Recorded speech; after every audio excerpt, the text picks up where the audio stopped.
Yo, what's going on, guys? It's Houston Sports Talk back in the video today, and today the Houston Astros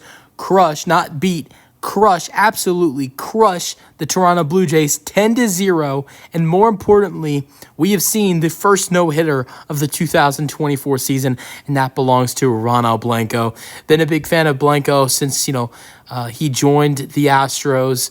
I believe it was the 2022 season. It was like the end of the year in 2022, and then he got a little bit of a better role in the 2023 season.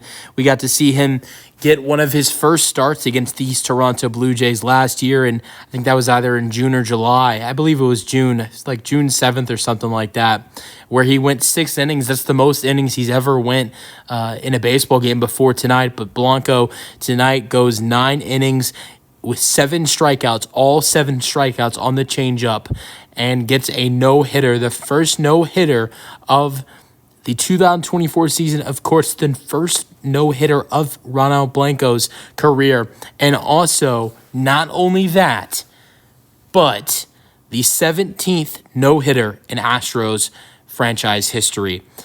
I mean, look, I'm very upset that, the Astros obviously had 2 injuries, before the season, like Justin Verlander and Jose Urquidy. Great news that Justin Verlander is going to be back soon.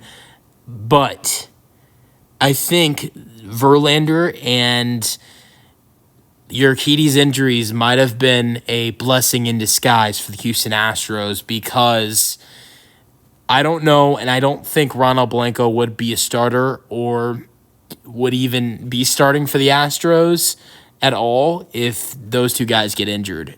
So, I'm not going to say I'm glad those 2 guys are injured, but I think it was a blessing in disguise, because we got to see what we saw from Ronel Blanco in spring, how excellent he was in his last spring training game against the Space Cowboys. He had 10 strikeouts in 4 innings, literally just having a baby that morning, and he's been great so far. It's going back to spring. He was great today. 9 innings, gave up 0 hits, 0 earned runs, 7 strikeouts, only gave up 2 walks.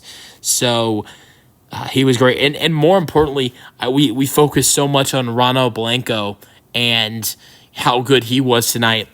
This offense was unbelievable. A total of 5 home runs, 2 players with 2 shots, and that is those 2 players. One of those players was the player that was catching all the pitches from Ronel Blanco, and that is Yainer Diaz, and then Kyle Tucker as well. So 10-0 is the final score. 12 hits for the Astros, of course, 0 for the Blue Jays. 0 errors in the ball game for both teams. Win goes to Blanco. Loss goes to Francis. He's 0-1. He pitched 5 innings in 1/3 of the 6. Gave up 10 hits, 7 earned runs, 7 strikeouts, 1 walk. Scoring summary. First inning, Kyle Tucker hits a home run to left center, 371 feet. Altuve scored 2-0.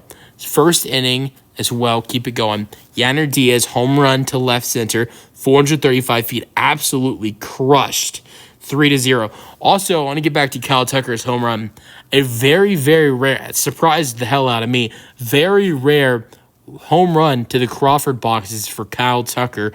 Often, even in Minute Maid Park or other stadiums, we don't see Kyle Tucker hit home runs to opposite field, which is left field for Kyle Tucker, and that was a surprise for me. Not a surprise that Tucker goes deep, but a surprise that Tucker goes deep to the Crawford boxes.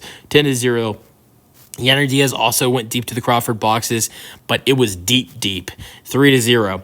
Second inning, Jeremy Pena. The drought is over. Jeremy Pena homers to left center. Most of the home runs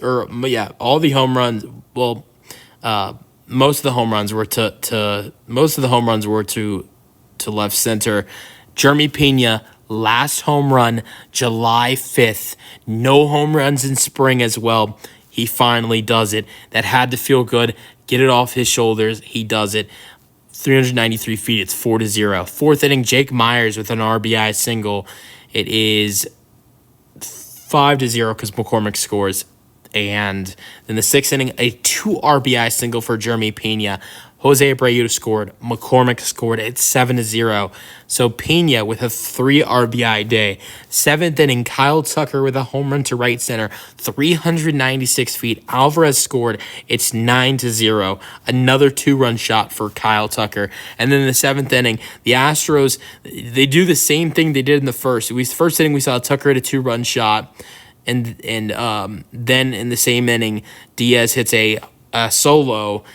Seventh inning, Tucker hits a 2-run shot. Seventh inning, Yainer Diaz hits a home run to right, 347 feet. It's 10-0. So unbelievable there by the Astros.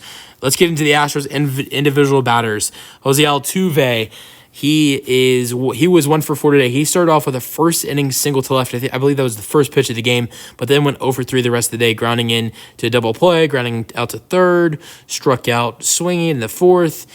He's still batting .318 this year to start off the year. He's playing great.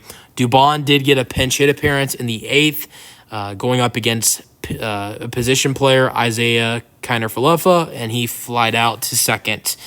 I would say that was the only disappointing part of this ball game for the Astros was a little disappointing fact that 4 batters went up against the position player, Isaiah Kiner-Falefa, and the inning only lasted 7 pitches, and the Astros didn't get any hits against a position player.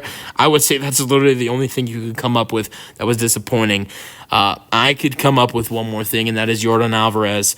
Yordan Alvarez continues to struggle. He went 0 for 3 today. His last at bat, he did get a 7th inning walk. He did have a really nice flyout in the third to right.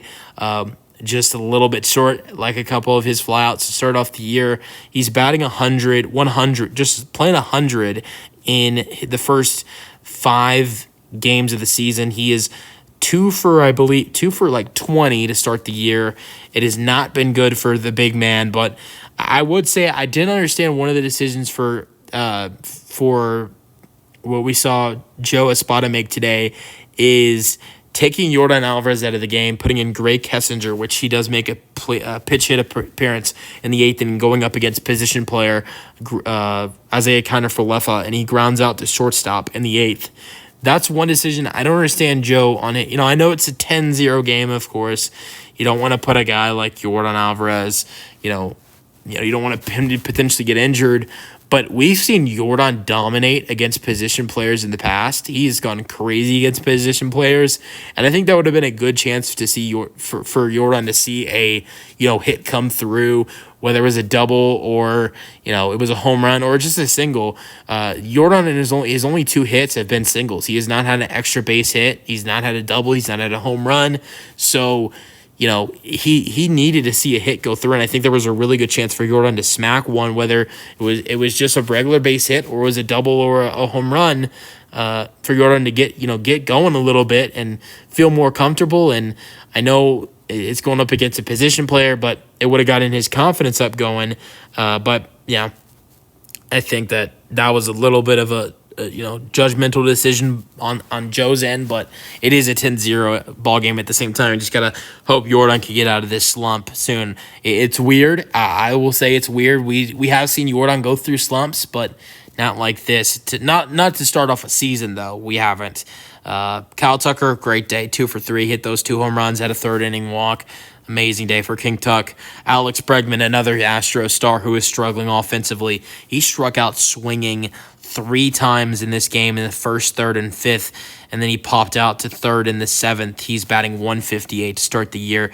Yainer Diaz is absolutely playing outstanding, though. Diaz went 2 for 4 with a 1st inning home run to left center, 435 feet, and then a 7th inning home run. That was it for Yainer. Jose Abreu, another guy who's struggling, but at the same time, he did finally get his first hit of the season today. He went 1 for 4, hit a single to right in the 6th, and but it is really good at the same time that he did get that first hit out of the way, and hopefully he can get out of this slump. And I think that's taking the first step is getting your first hit of the year. He's batting 67 on the year. Chas McCormick went 2 for 4 today with 2 doubles, a double to left in the 4th and a 6th inning double to left to get Jose Abreu to 3rd. He struck out in the 7th and he popped out to 3rd in the 2nd. Jeremy Pena, 2 for 3 day. Great day for Jeremy. Home run to left center to end the drought in the 2nd. And then in the 6th, he had a single to center to score Abreu and McCormick. In the 8th, he walked 2 for 3 day, scored 1 run, 1 home run, 3 RBIs, and he has a 444 batting average to start off the year in the first 5 games of the season. Jake Myers went 2 for 4. He had 2 singles, single to left in the second, single to left in the 4th. McCormick scored, and that was it for Jake in the ballgame. We're going having a 250 batting average to start the year. And then obviously the only pitcher in the game was Ronel Blanco, who went 9 innings. Let me know your thoughts on the game in the comment section. This was a great way to get your first win of the year, and the home loss streak. The Astros had lost I don't even know how many games they had lost in a row at home, maybe near 10. Let me know your thoughts, and peace out. Go Astros.